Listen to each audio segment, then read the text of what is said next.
Jewe natanguye kumenya ko mfite impano yo gucapa niga mu mashuri mato mato, ngenda kwiyameliora ngeze mu mashuri yisumbuye mpura n'abandi nza ndigiraho bikeyi, hama niho nashika muri Shaka hamwe n'abandi.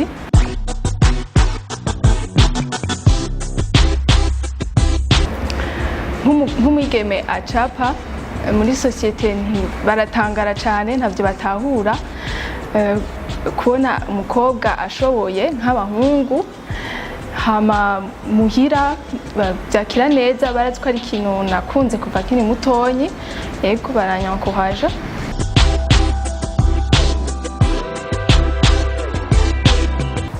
Ku bandi bakobwa bafite impano ingabirano, nobatera akamo ko gukura amaboko mu mpuzu bagakora, bakerekana nabo nyene ko bashoboye nk'abandi.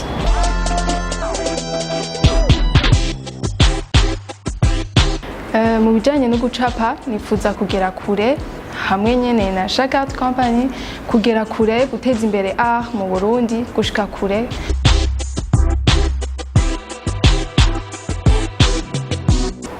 Cyo nokwifuriza abandi bigeme nuko bokora bakerekana izo ngabirano Imana yabahaye, kuko si benshi babimenya, bakavyerekana hama bakerekana akamaro umukobwa w'umurundikazi ashoboye.